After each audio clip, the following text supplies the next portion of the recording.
Okay, I'm going to go ahead and 7th, call the we're- December, I'm thinking ahead, November December 28th 7th, Friday. meeting of the Board of Directors of the Costa Mesa Sanitary District to order. I'm going to ask you all to rise and say the Pledge of Allegiance.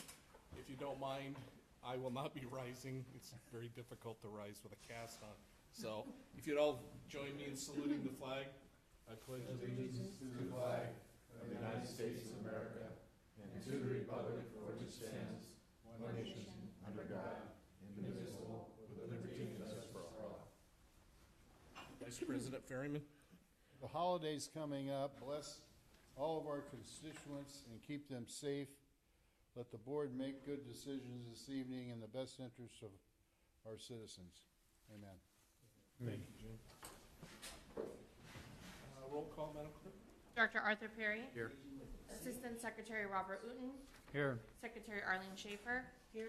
Vice President James Ferriman. Present. President Michael Schaefer. Here. Thank you. Late communications, Scott? No, Mr. President. Any ceremonial matters this evening? None, Mr. President. And then public comments. Anyone wishing to speak may do so now on items that are not on the agenda and under our jurisdiction. Seeing no one's coming forward to speak, then we'll go to the consent calendar, please. Move it. Second. Motion and a second. Any discussion? Call the question. All those in favor? Aye. Opposed? That motion carries 5-0. No public hearings this evening. So Scott, we'll go right to item E1, please. Thank you, Mr. President. This is just a receive and file report. It's the minutes for the Citizens Advisory Committee that held a meeting on October 10th, 2018. I would move it. Second. Just a receive and file. Receive and file. Yeah. Any questions on the minutes from anybody? I got a question for Scott, though. How are the meetings going? Excuse me, what's the question here? How are the CAC meetings going? The meetings are going fine. The committee members are engaging, asking good questions. Do they usually get a full attendance? Yes. I think last meeting we just had one person that wasn't there, but yeah, it's been full. Sounds good. There is no meeting in December, correct? Yeah, no, there is. There is December 11th or December 12th. 12th. Okay, thank you. Same with item 2? That's correct. This is a receive and file for the Citizens Advisory Committee's meeting minutes on November 14th, 2018. Any questions on that? Was that the meeting that,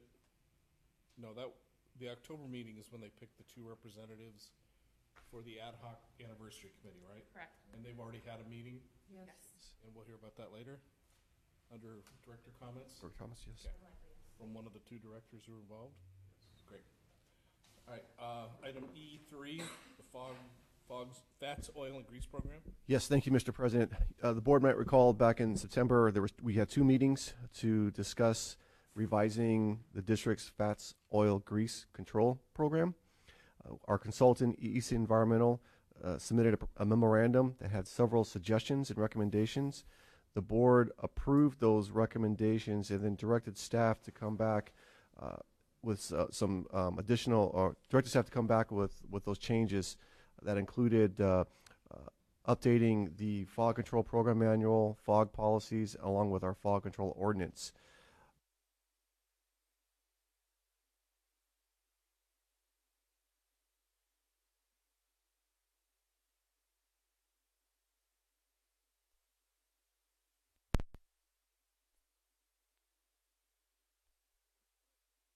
Attached in your staff report is the strike through where you can see all the changes made, and then also there's the final copy.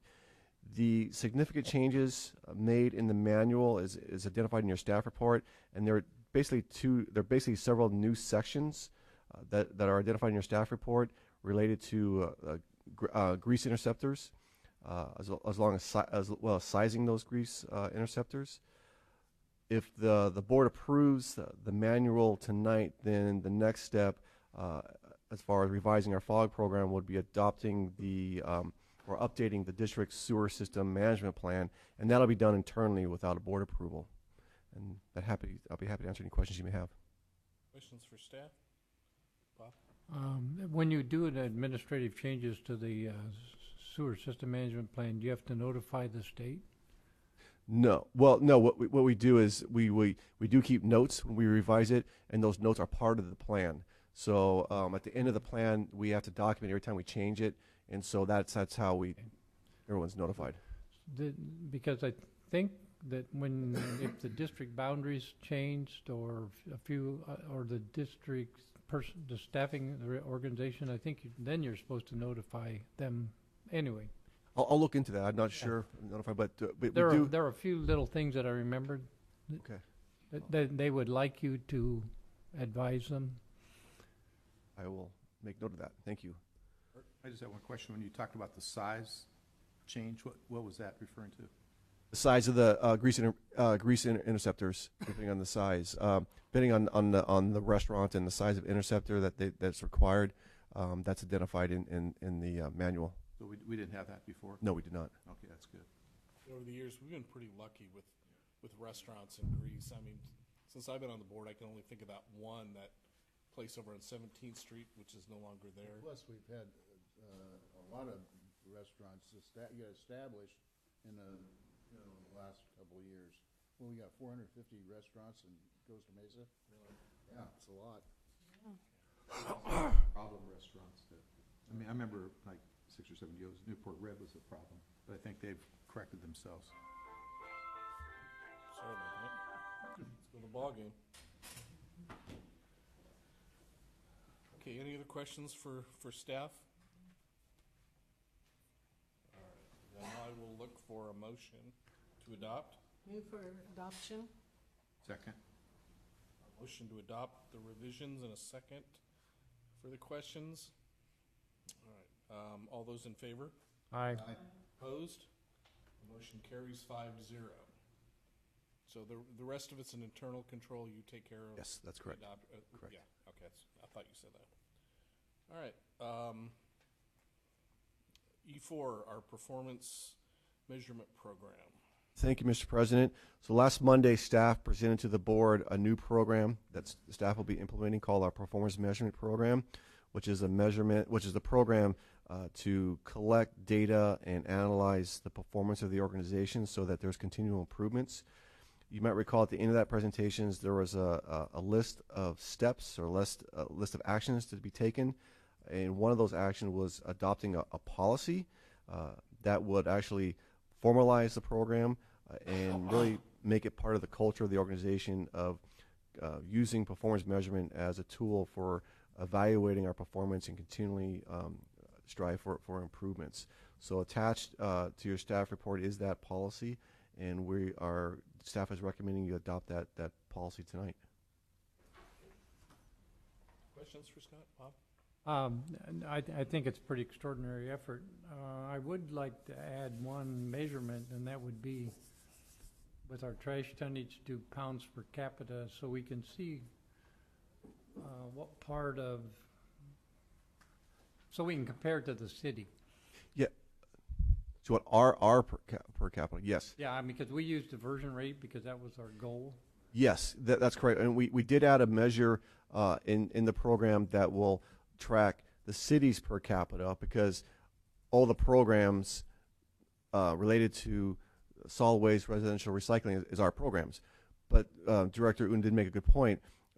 We would like to see what our per capita is. I had staff contacting Cal Recycle to maybe get some training on how they calculate that per capita. The challenging part of it is that, don't forget, we do service parts of Newport Beach.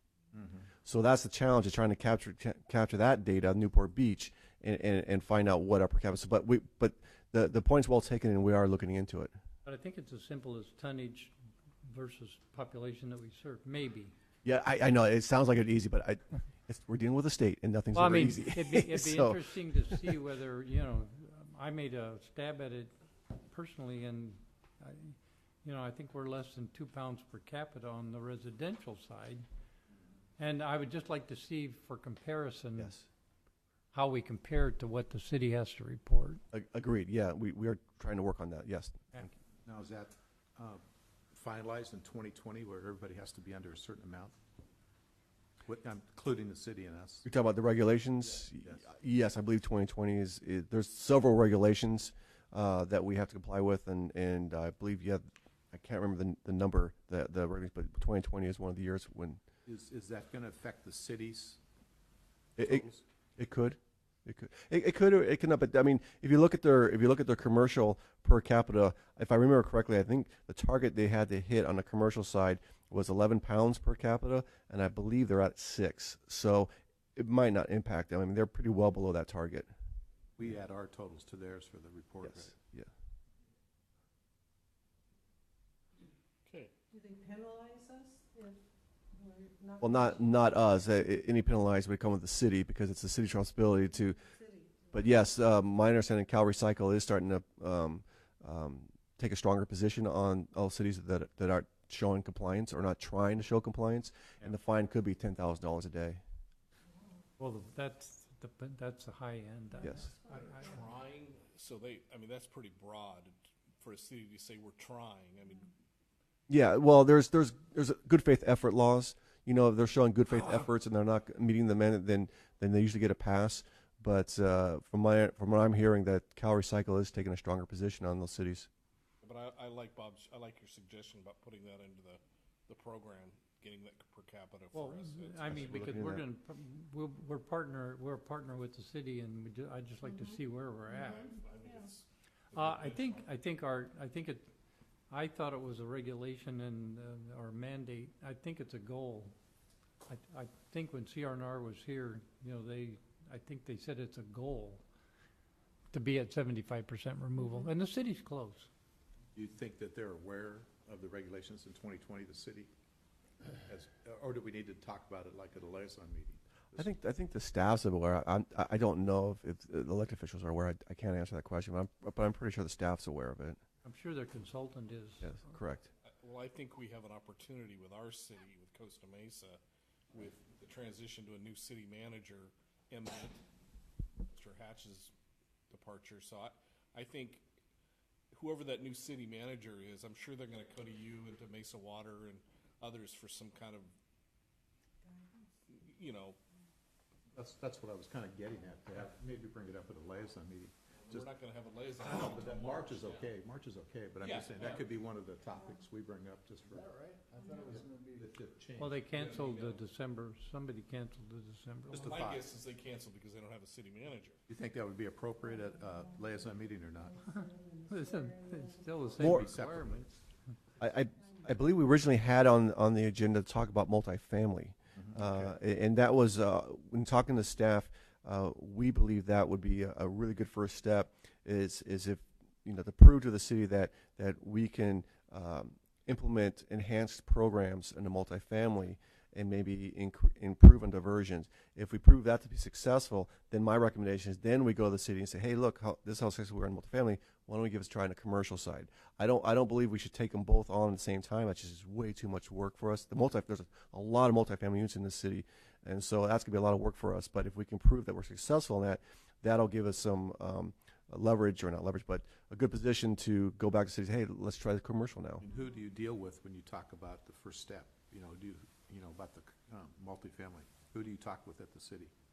Nabila does that discussion. It's with another analyst in the city. I don't know her name. Well, it's a revolving door, it changes so I think it's a great idea, but I'm just. frequently. Yeah, I really think multifamily is going to going to help significantly in our diversion rates. So that is a good first step. Jim, you had a question? Yeah. We're gonna do, before we jump off the pier, we're gonna do some research as far as what the net effect would be on us financially, Sure.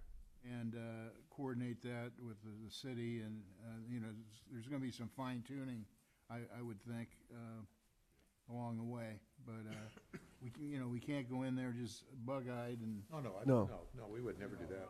No, Nabila's working on that right now. She's working on a plan that we could present to the city, and it'll look at all that, the finances, the programs, the diversions. What are the benefits if we help take over that program? So when she has a draft, we will share it with the board. Okay, that sounds good. Yeah. It might be something, well, maybe we'll wait for her presentation, but something where we need a consultant to help us understand it, like Jim was saying. Yes. before we get too far off track with it, we are still talking about the performance management. So coming up with these other ideas right now, we Okay. probably need to get back to what we're talking about. I Yeah. think. Just Maybe fine. maybe it should be a study. I think it's a good study. Well, or the next item on the solid waste ordinance is also a good time to talk about that too, if you want to do that. Yeah, sure. And Mr. President, could I just add that in Yes, sir. response to Director Uten's comment, the state goal is 75% of solid waste to be reduced, recycled, or composted by the year 2020. But the hauler agrees that in addition to meeting the 50% reduction that currently in existence, that it will use its commercially reasonable efforts in conjunction with the district's efforts to achieve the district goal of diverting at least 75% of the district's waste stream. So it is a goal. But it's a goal for the state, but they agree they'll use commercially reasonable efforts to make it. So they've gone beyond a goal and said contractually, we will use our best efforts to try and achieve this. Okay. What are you reading from? This is our contract we just approved with CR&R Okay. in 2018. Okay. See, right now, we're like at 63%, and that's like number one in the county, I think, isn't it? That'll be way up there. So, all right, I'm going to open this for public comment. Mr. Mosier, you had a request to speak? Thank you, President Schaefer and members of the board. My name is Jim Mosier, and as you said, bringing this back to the immediate topic, which is the adoption of the Performance Measurement Manual or program. I missed your study session, so I'm perhaps not up on this as much as I should be. I believe performance measurement is an excellent management tool and a great motivation for the staff to do better and improve. I did want to raise one point of caution, which is why I came here tonight.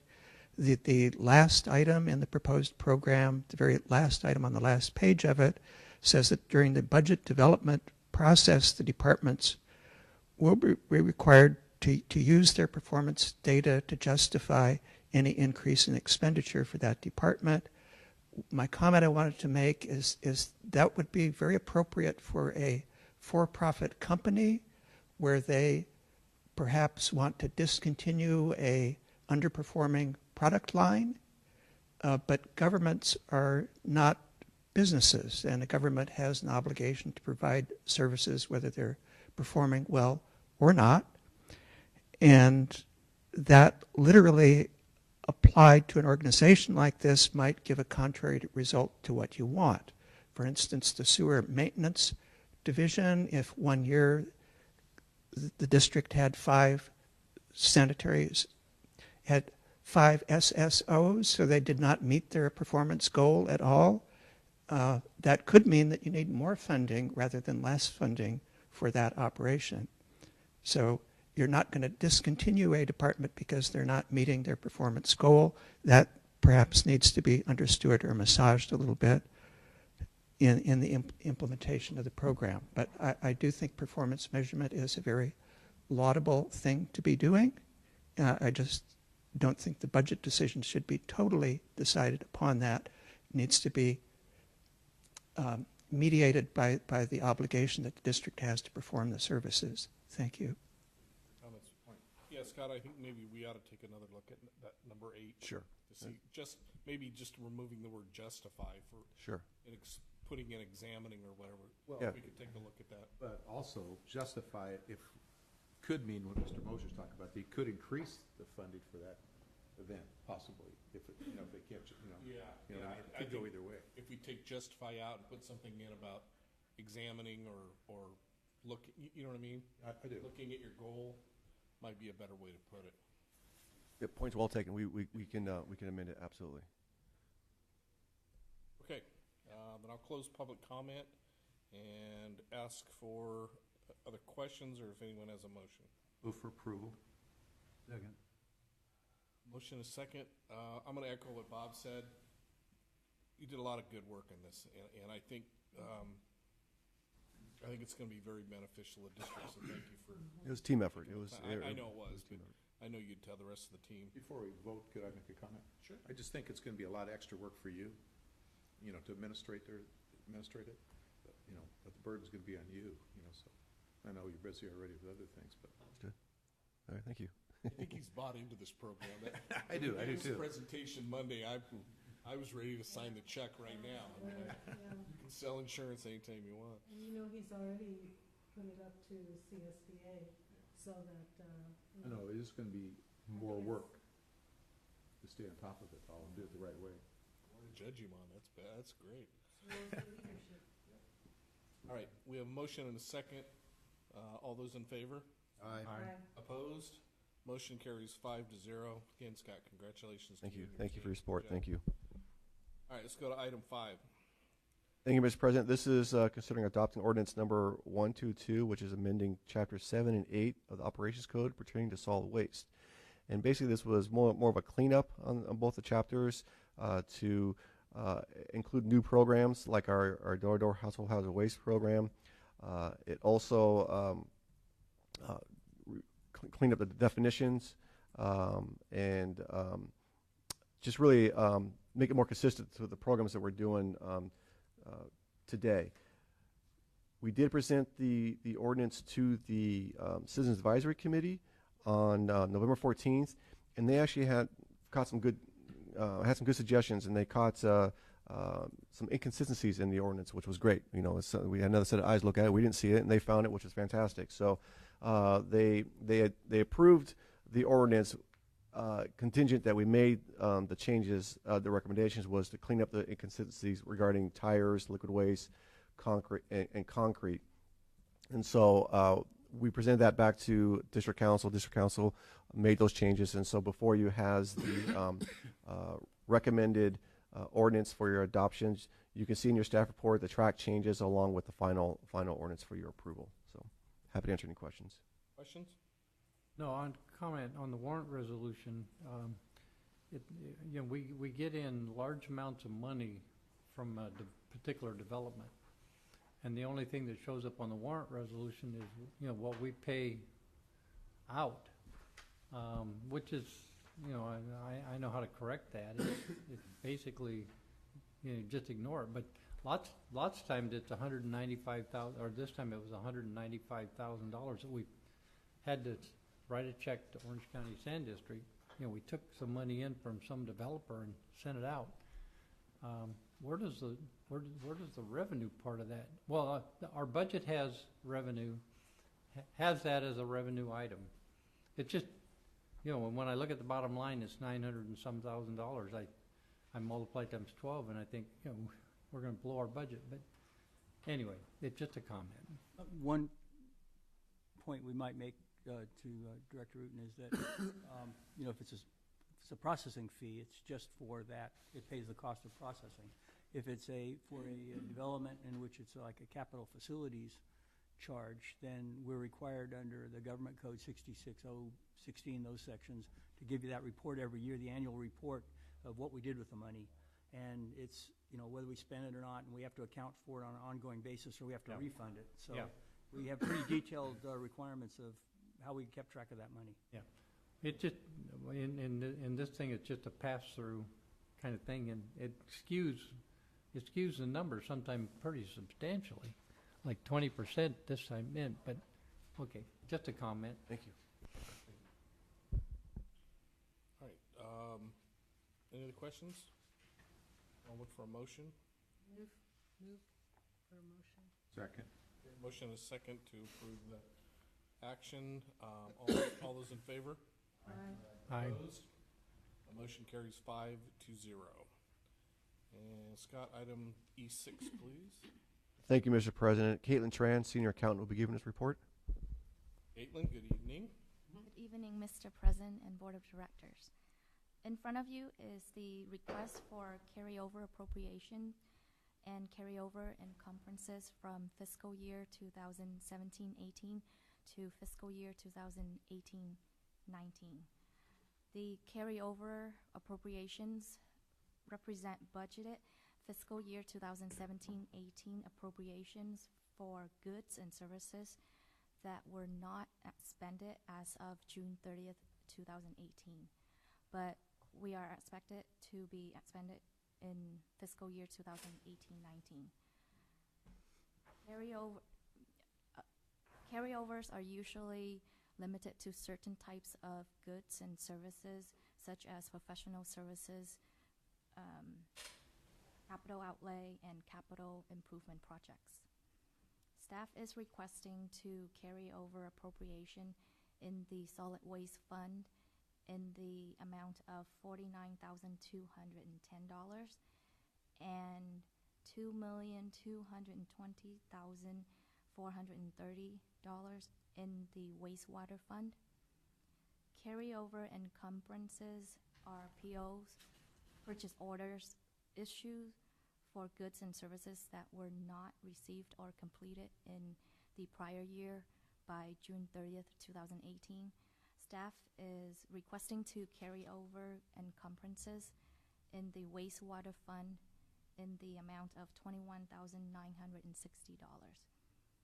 This concludes my report, and I'm happy to answer any questions. Just a quick question. That under the wastewater fund carryover, obviously the two biggest are the pump station rehabs, and those are that $895 that was budgeted for president. That was still part of that discussion we had the other day with Rob regarding coming back with the alternative to the cul-de-sac and all that. So, I mean, that was the single biggest item that I noticed. Okay, the other one has to do with automatic front door openers, solar panels. Right. Are we still anticipating more work with the solar and all that? No, actually, I was anticipating we would be off the grid today and powered up. We have our fully executed agreement with Edison. They gave us green light to power it up. Unfortunately, we had to upgrade the software. So we looked at we'll probably be off the grid next week. So like DirecTV when it rains. yeah, you don't have exactly. signal. But we're just about there. Can I just make an observation, or quick? I like the idea of putting pictures in the front windows, telling the public that we've got some things going on. But could we? How do I say this? There's no way to say it differently. It looks a little tacky. Let's get some. If we're going to put some signs or things in the window, like about being the one about being closed every other. Let's put something permanent. There's some lettering or something. Let's get that cleaned up a little bit. Or just have a bulletin board glassed-in bulletin board outside. Yeah, people miss that. I like the idea of putting it in the door. I just think we can look a little more professional in the front door. Well taken. Yes. Okay. All right. Any other questions for Caitlin or Scott on this? No, thank you. No. Are you two arguing? Did she tell you what I just told you before? Or was it the other way around?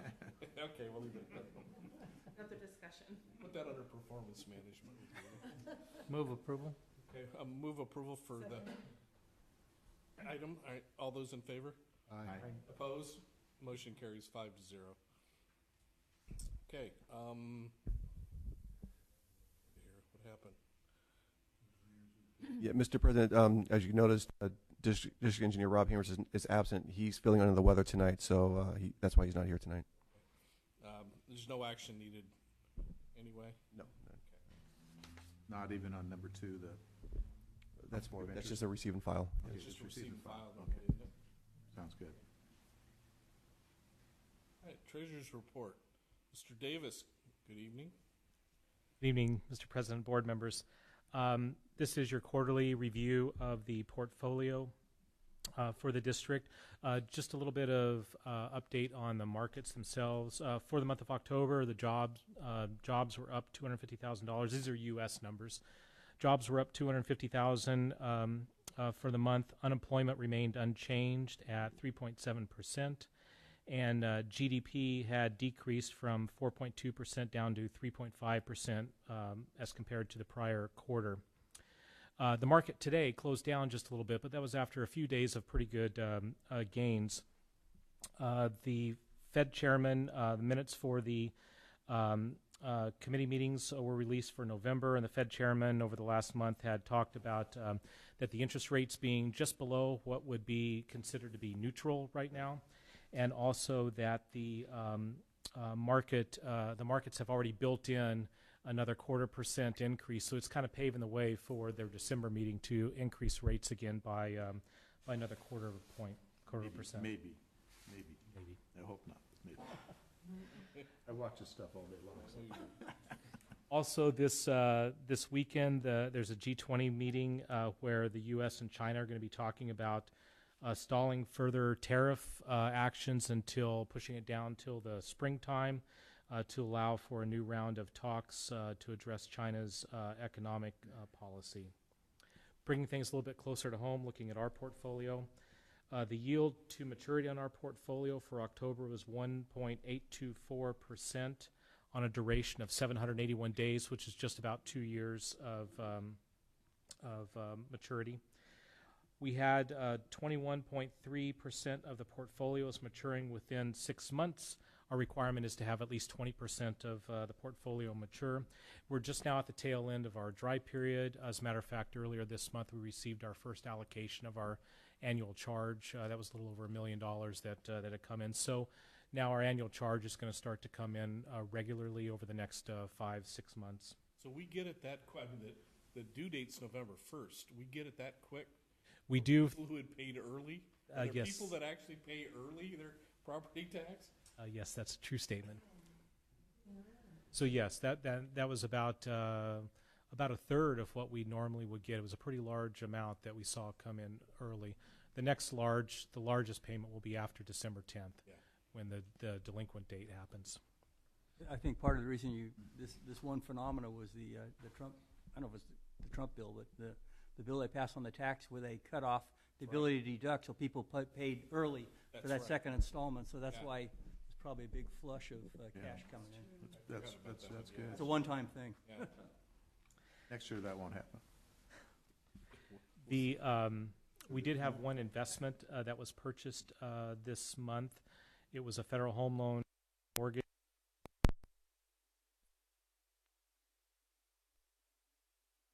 We're investing out in the 3% range, so it's helping our yield on the portfolio go up gradually. And if you look at the chart in the investment report over the last year, we've been very slow and very steady in increasing the yield on the portfolio. Falling behind a little bit on the people that are actively trading the portfolio, buying and selling constantly. We don't do that. We'll buy a security and we'll hold on to it until maturity. And that's somewhat reflected in, if you look at on the investment report on page 1, if you look at the market value of the portfolios compared to the costs of the portfolio, we're underwater about $360,000, and that just is really due to, again, we buy fixed income securities, we hold those to maturity. So many of those we bought some time ago when rates were low, and now as the market is going up a little bit, they go underwater. That concludes my report. With that, I'm available for any questions you may have. This is an action item, by the way, so you'll need to approve. I'll move it. We have a question from Bob first. Well, I want to compliment Mark on the explanation for what the different reserves are. And a question for Scott. The facilities, let's see, the asset replacement fund is up to $1.4 million. Do you anticipate using that? Well, Mr. Criswell, yes. Actually, the staff has been requesting the purchase of another heavy-duty Vector truck or wastewater cleaning truck because the two we have now have been in repairs quite a bit, and it's not due to neglect. It's unanticipated repairs, and so they're down for a long time, and so we're losing cleaning time, and so a lot of times we're renting trucks. So I'll be bringing forward next month to the CAC and then to the board a recommendation to purchase one, and that's about $400,000. And that would come out of that, and that money will come out of that fund. It's like 1.4 million. Right. Do we need to buy from a different vendor, or? Well, that's a good question, and I'll have more on that in my staff report. We looked at four vendors that are here in Southern California, and I'll have the prices, and I'll explain to you the recommendations. Do you have to go out to bid on those, or not? Just what we used according to our purchasing code, we can use bids that if another public agency has bidded on, we can pretty much piggyback on that. And it's a company called Sourcewell. and they do national bids. This is how we purchased our backhaul truck, and so they do national bids where they go out nationally for all the manufacturers that do these wastewater manufacturing wastewater cleaning trucks, and then enter contracts. And then once they enter contracts with them, then we can negotiate with these manufacturers. We contacted 4 of them that we did demonstrations, and then we negotiated bids. So we have 4 costs of what it would take to purchase one. They're all different. The costs are, and we have a recommendation. I still need to talk with staff a few more times, but my plan is, we do go out to bid, or not us, but we do use bids. Secondly, we do plan on using the asset replacement fund with this purchase, and then thirdly, we'll come back with a recommendation next month. The state, are we part of the state purchasing plan? It's not a state, and it's called Sourcewell, and You say that, but I think there. I thought there was there was, but I can't. It's on top of my head. Again, I'll have more information in my staff report, but we've used them before in the past. Do we get a warranty on these trucks? 1 year. 1 year? Well, I mean, when you buy a car, you get 3 years or 10 years, depending how crappy your car you're buying. Yeah, but you have to pay extra for those. Yeah, after but I certain mean, mileage. didn't we just buy that truck? Yeah, within they're the only last 4 or 2 5 years old, aren't I they? thought we have one that's like 2 years old. No, the first one we bought was in 2013, so that's 5 years, and then the other one we bought in 2015. Oh, okay. The one we bought in 2013 is the one we're having a lot of issues with. And you'll see the documented downtime we had in the past year. About that, So is it on the back equipment, or is it on the mechanical? of the it truck? seems like it's the chassis of the truck, the actual engine. It's a little bit of everything, really. The engine, sometimes it's the Vector, it's a little bit of everything. Before we make a decision, I think it'd be worthwhile talking to some other agencies and get some ideas on, talk to Midway City, or you can talk to any city. They just bought a couple trucks. Midway. Yeah, the ones that we're using, a lot of other agencies use. The ones that we're considering, again, these are all. There's not a whole lot of manufacturers. There's probably about 6 total. One of them is located in Arizona. And then the other 5, there's Southern California. One of the vendors we did not reach out to is the same vendor that we purchased at the 2013 in, because we had so many problems. So we did not reach out to them, but we reached out to 4 other ones that have a reputable reputation. Again, we'll have all this information to you next month. Fine. Good, thank you. I got another question. What is the average cost of repair? I mean, roughly for. I don't have that information. I can bring that back to you and stuff, or what would cost for repair. It just depends on what it is. I'm just kind of looking at the figures. It just depends. It varies. Mr. President, could I add one more comment in response to Director Wooten's question? We do have a number of exceptions. We're working on the competitive bidding ordinance right now. We'll be bringing it to you soon, Scott and I I guess the committee's going to look at it too. But we do have if another government agency has done it, or there's a bid service of other government agencies, but then we have a separate one that maybe Director Wooten is thinking of, and it's when the state GSA has purchased it on our behalf. And so we have all of those options available, and if there's something else we should consider, then this would be a good time to throw it in. Isn't there a piggyback approach too? That's kind of what we're just talking about. Yeah, that's what we're talking about. Yeah. So if another agency bid on the project, then we can piggyback on that. We bought one in 06 or 08 that was used. We sent Carl back to Illinois to get it, and it was a 10-year-old truck at the time, and we used it for quite a number of years. Yeah, I remember. Sent it back there and he drove it home? Yeah. We sent him back there and brought it. We purchased it, and Might be cheaper in the long run. so you might look at the truck that we purchased back then, because it. Had to be a John Deere or something. Yeah, it was green. Have you done the analysis of contracting it out versus buying the truck? Yeah, that'll be in our analysis too. Yes, we have. So it may get to a point where, we're shooting ourselves in the foot.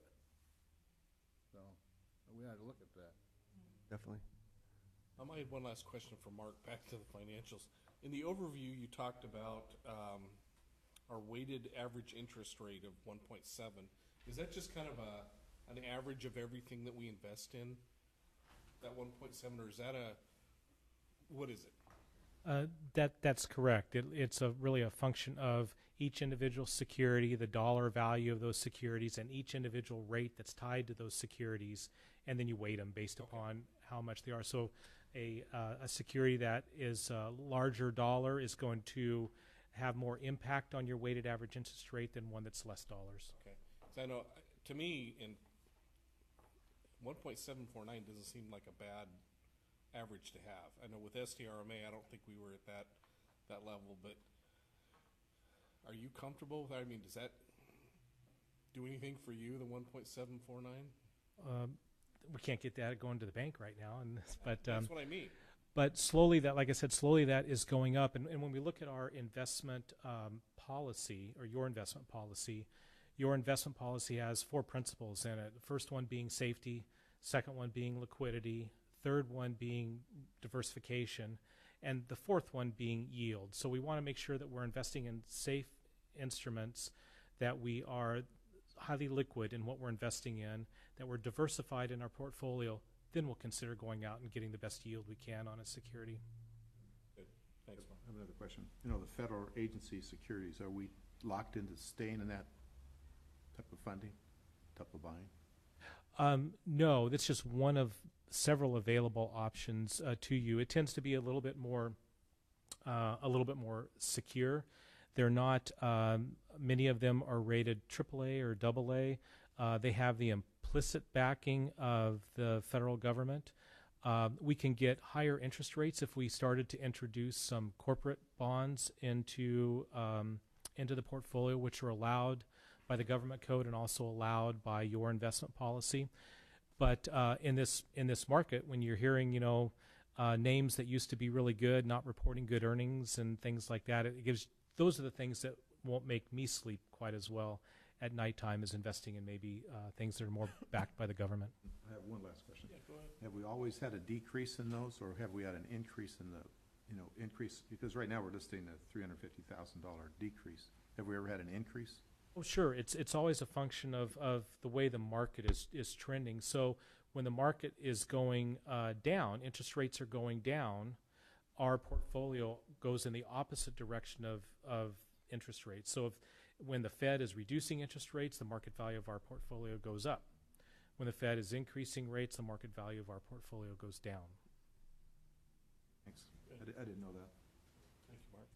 All right, this is an action item to receive the investment report. Move for approval. Second. Motion and a second. Other discussion? All those in favor? Aye. Opposed? Motion carries 5-0. Thanks again, Mark.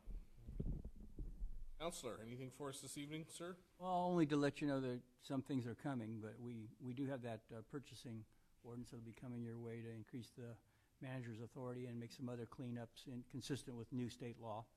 And then we have a little housekeeping measure adopting Rosenberg's Rules of Order instead of Roberts. That's kind of the new thing to do. It's a 7-page document instead of a 700-page document. That's really inappropriate for a small government body like a city council. So those will both be coming your way, and you may enjoy that. And then we have our Court of Appeals hearing when I get back mid-month. So we'll have oral argument then. For the spill?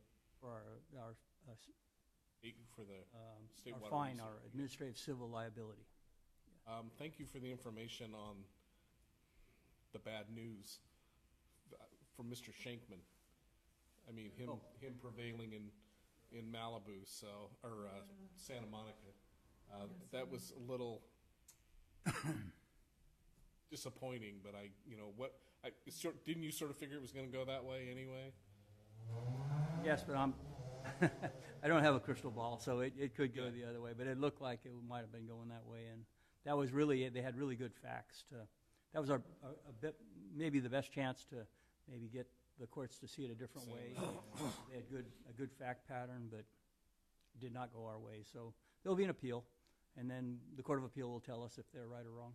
Based on the decision, don't you think Shankman's going to get more? I mean, he's active enough as it is, but it's gonna start filtering to a lot of agencies that they haven't touched yet, don't you think? Yeah, well, remember, the city of Santa Monica paid their own attorneys $10 million. Yeah. And then they have to pay Shankman. And if it goes up on appeal, I mean, it just goes on.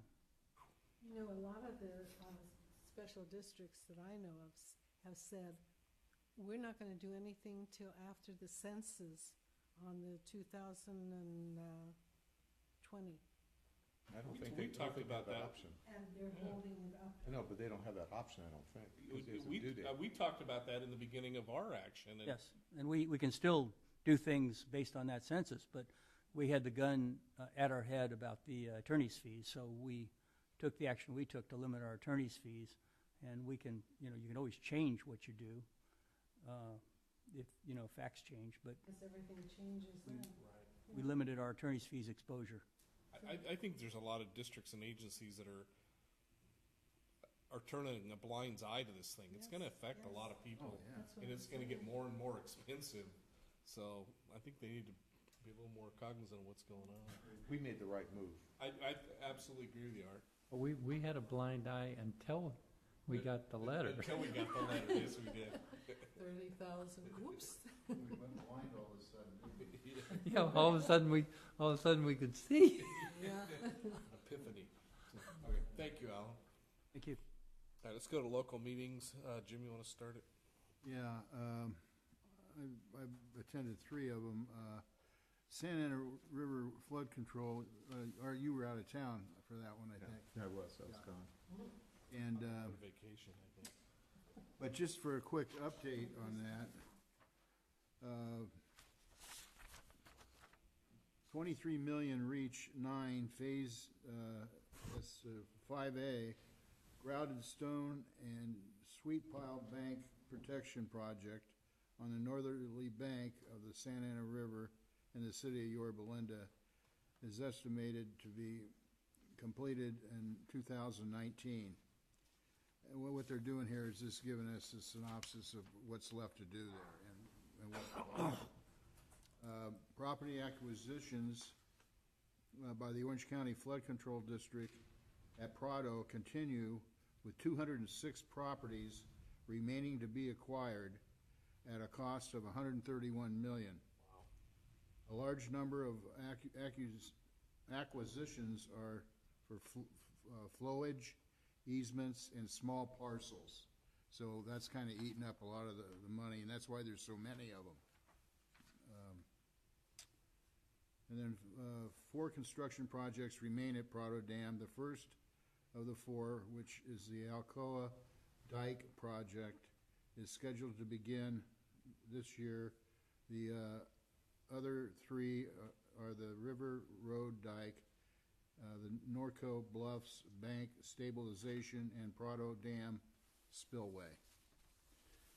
Then let's see. The next thing is the National Water Research Institute, and they had their annual Clark Award, and it was well attended. Had a couple of accidents there. Somebody fell off a rock or something, and it's not funny, but they had to take him to the emergency room. But at any rate, it ended up being okay.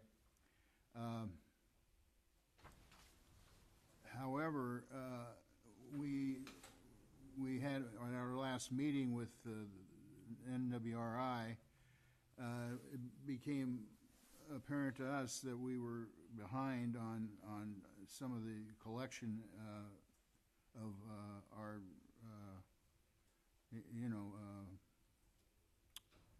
accounts, and I had lunch with Kevin Hardy, the manager, and Jim Herberg, and we've got a game plan to get that going. And but it's a sizable amount of money, and we got to get on this and get it taken care of. And finally, Greg Seaborn, who was a city councilman or past mayor of Fullerton, lost his election this time around, and he is the current chairman of the Orange County Sanitation District. So obviously we were all very upset about that, and because the guy is really truly a good administrator, or he just knows what he's doing, and it's. But at any rate, so in December, Dave Shire, who's the Stanton mayor, and who most of us know, I think, he's going to be sworn in December. And then I will appoint somebody who's a vice president. So that's all I have. Well, the Orange County Sand District, Jim, are you going to report on that later? I'll just throw in a few things there. There were a lot of technical issues, but Yeah, there wasn't anything worth talking about, I didn't think. well, the one thing that caught my eye was they are doing a impact of climate change. This will be an El Nino year, so it's potentially going to be a wet year. You know, if staff has time, you know, they should plug and seal manholes. But the climate change affects them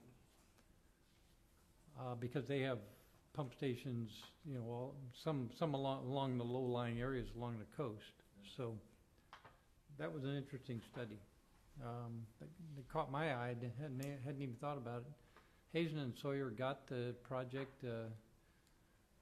They're new in the area, but they've done a lot of this kind of work for New York City, you know, some of the eastern seaboard cities, and they were there during the not tsunami, well, whatever, you know, where the water. Oh, yeah, the hurricane or. Yeah, so they're very familiar with, you know, the low-lying pump station flooding issues. I think they were there on treadmills, you know, trying to pump the sewage. Anyway, it was a good meeting. Yeah, I think they had 30 or 40 items, and it was over ASAP. Didn't last long. Stamp and approve. Okay, ISDOC, you know, ISDOC is becoming more and more of a water advisory group. And we talk a lot about aqua issues and things like that at these meetings.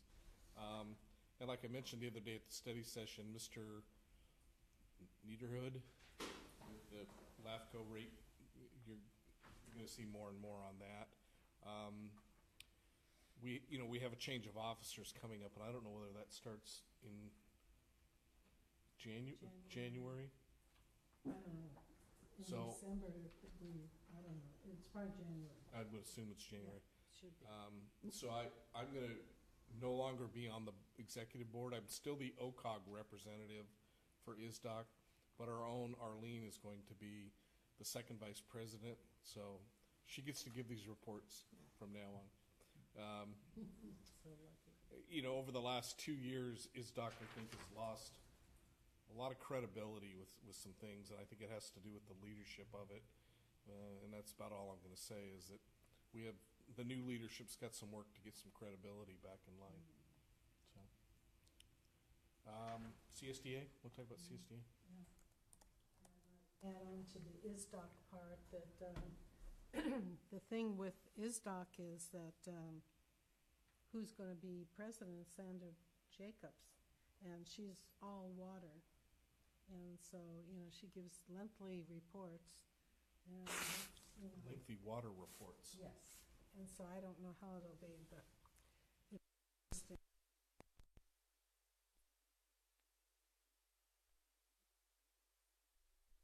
They've got 2 people on it that are LAFCO reporters, and they talk about the MSRs and, you know, try to let everybody know what's going on with that, so we'll see what happens with it. And then I report on the CSDA, so now I'll do both. So, and then on CSDA, actually, we had a huge agenda, and on the agenda, we went to SMUD, which is Edison, big corporation or company, whatever. you wanna call Sacramento it. Municipal Yeah, Utility Yeah, District. yeah, real big one. And at that one, what we did, we made all the decisions on what is important for next year. So it's a legislation one. And you talk about what you think is important, like redevelopment's coming back, believe it or not. And there's transportation problems. And so this is a kind of a whole lot of different special districts that are involved with everything. So you get a feeling for what's going on that.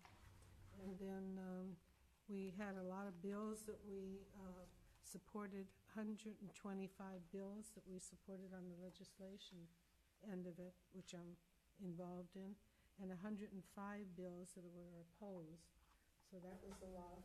And then we went through it's the end of the year of who gets to be on what committee and what's going on for next year and how many people are attending. And I'll be chairing the Professional Development Committee again this year. So that'll be interesting. That means I got kicked off the Professional Development Committee, why? and I'm now on the Member Services Committee. And when I asked, Why? well, I sent a note to Beth. I said, I wanted to be on the professional. She says, there's a policy that they don't have two members from the same agency. So because of you, I got kicked off the Professional Development Hey. Committee. We voted for her. It's okay. It's okay. No, No, it's okay. last year we were both on I there. know.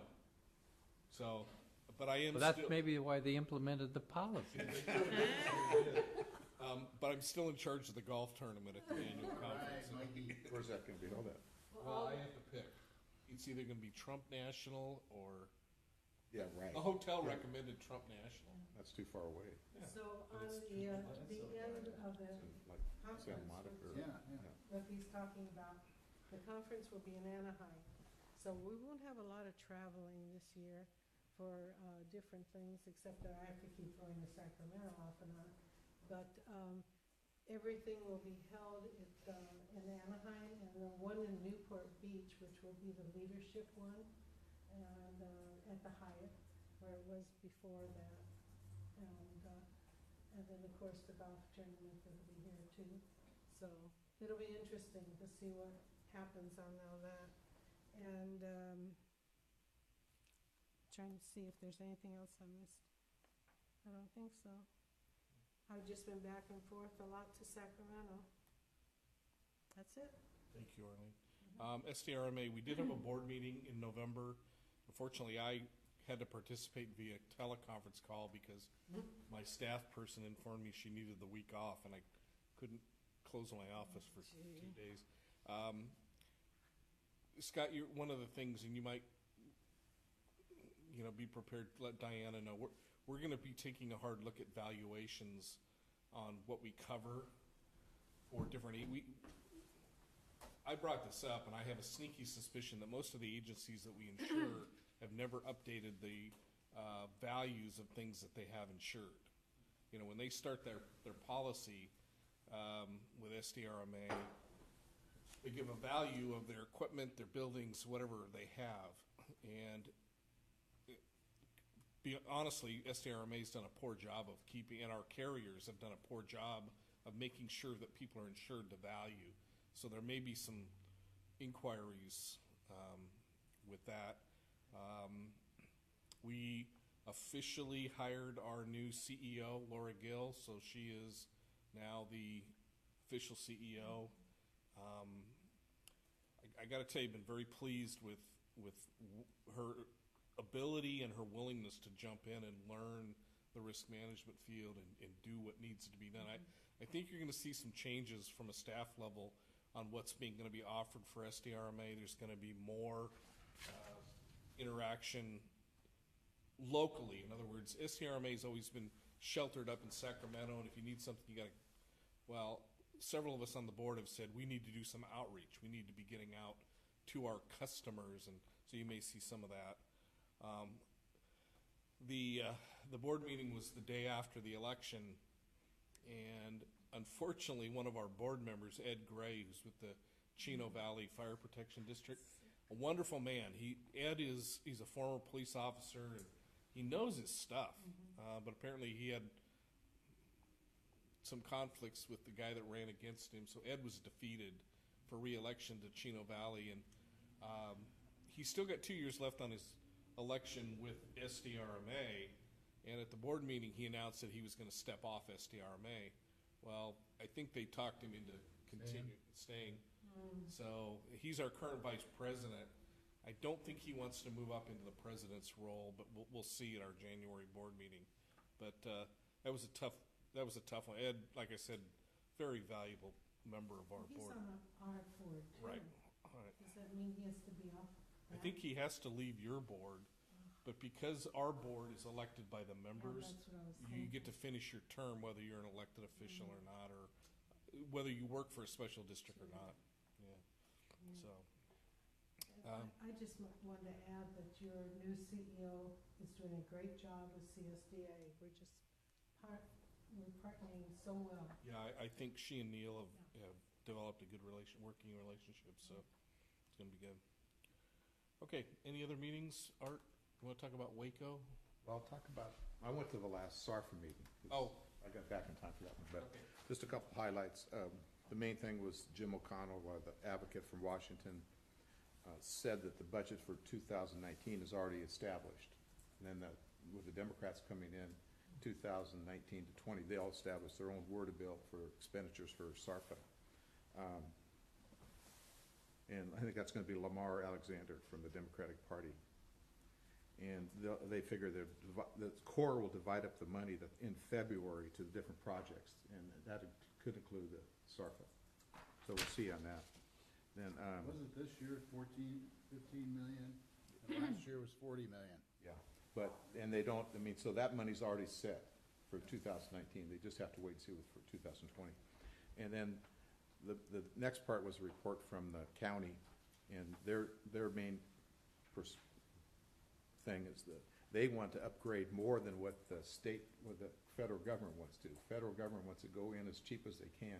They're going to take the cheapest project, not what the county wants. So they're going to try to negotiate. So let's see. I think that's about it. The main thing was the talk that Jim O'Connell gave us. You remember anything else, Jimmy? Jim and I attended that meeting. Oh, and December 3rd is the public meetings on the study for the, all the things are due from the comments are due on December 3rd. And then it goes back to the Corps to see what study they're going to go with. They had 3 meetings, though. Right. The last one is December 3rd. I mean, the last time they can submit, and then the Corps will look at what the comments are, then go back and make their decision what they're going to do. And then we also attended the Waco meeting, and the only thing that really affected me as a citizen of Costa Mesa. They talked about a report that the rainfall for this year in Costa Mesa is 0.48. Last year was 0.07. This year it's right now it's 1.02. In the last 24 hours, this was in October, was 0.91. So we probably got a couple more inches today, or we will. Like it on the roads. So that's not very much that we've had, because one year we had like 11 inches, but now we're down to like 2 or 3 inches. That's how we used to average like 13. Yeah, 11 to 13 inches. But this year it's no rain. So, but that was the other things that they talked about were water related, not really affected us. Okay, and I think I think Bob attended, and Jim and I. Yeah. And, I think you were there too. I was there. Is there anything I forgot? Did I miss? Is Atkinson going to be president now, or? Oh, yeah, he is. He's going to be the new president at the end of this. The guy from El Toro. He's termed out. I mean, Atkinson will take over at the end of this next term. Really? Yeah. Okay. He's the president-elect. Agarian did not get reelected either. He was elected, but he doesn't take office. Gary got reelected, didn't he? Who? The guy that was, how do you pronounce his last name? Agarian? No, the guy, the president of Waco, Okay. chairman, whatever he is. Yeah. Jose? Jose, Jose Vergara, Vergara, Yeah. from El Toro Water. But the other guy, the guy that ran for LAFCO, that he didn't get reelected. He did not get reelected. Interesting election. Okay, anything else? Any other comments? Or meetings? Closing items, we'll go to oral communications. Any director comments? I Yes. had one. Go. Okay. God, my voice is going out. Okay, I'm gonna take us back a minute to when we had our study session. When we had the study session, and we were talking about the officials, what we're gonna do, for the executive board and so forth, and you asked for comments, and nobody, no one had a comment. So I went away and I started thinking about it, and I thought, you know, I'm gonna make a comment, because I don't feel comfortable right now the way it is. We haven't really decided, we're gonna do 2 years for whoever gets in. We haven't decided on, well, maybe I should go back to when I got in the second time. That's when Bob was, Director Uten was the president then, okay? And so then the election came, and then our director, Perry, became president. But he said he didn't want it, so we elected you. No. No, we No. he appointed you. No. He was already the president. We continued with him because Jim, the first 2 years I was on the board, in 2010, Bob was president. Yes. And then Jim was president for 2 years.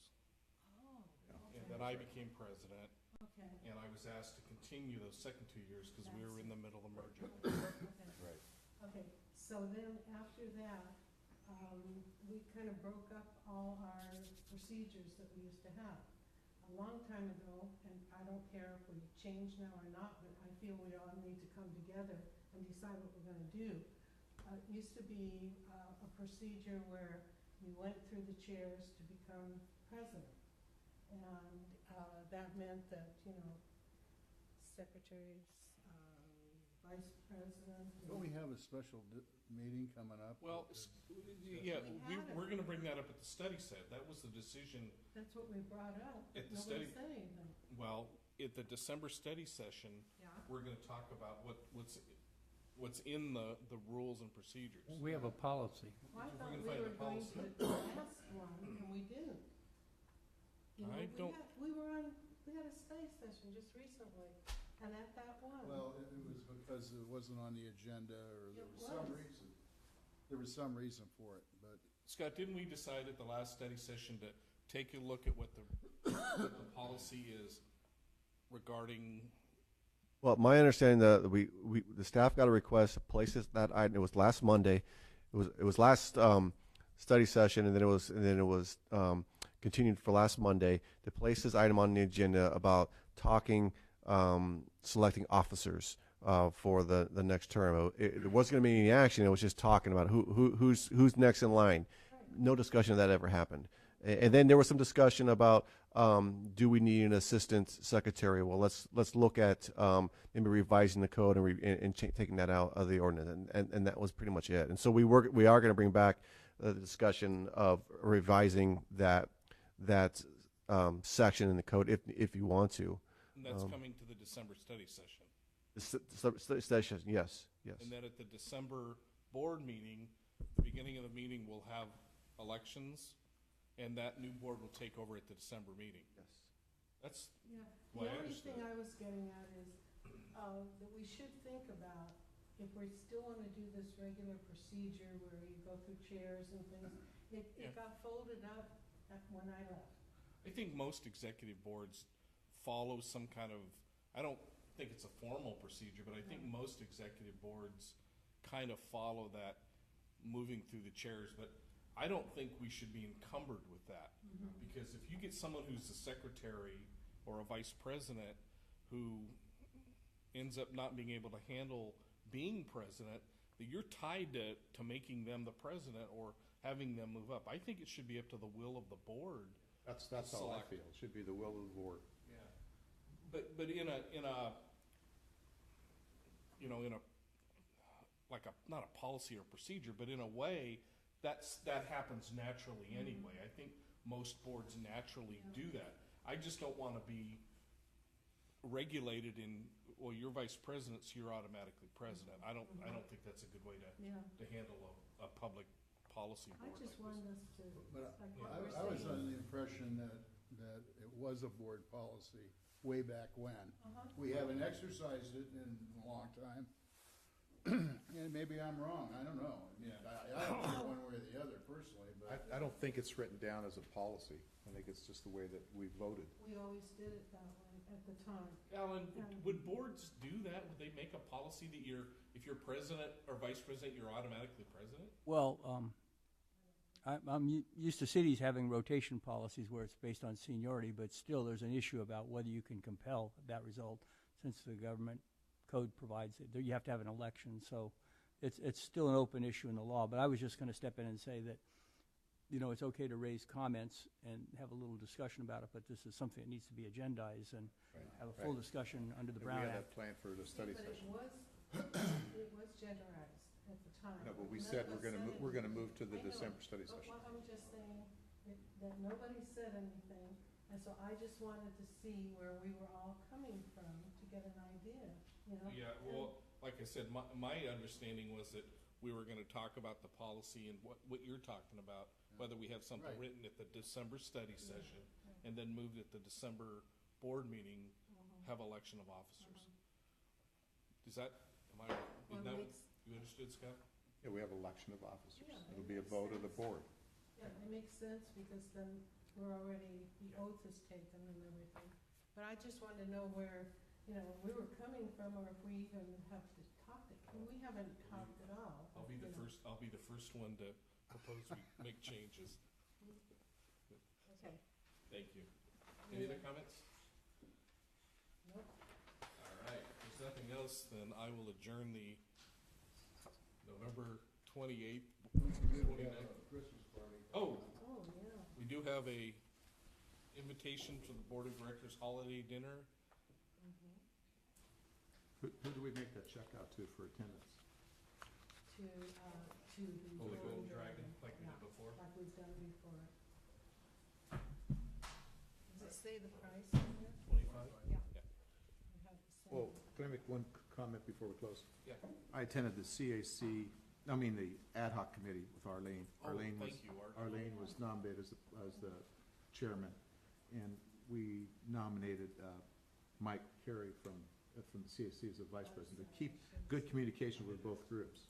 And we kind of set our meeting for December 21st, and we have a pretty good game plan. I think Scott's going to come back with a recommended budget that we'll have to look at and see.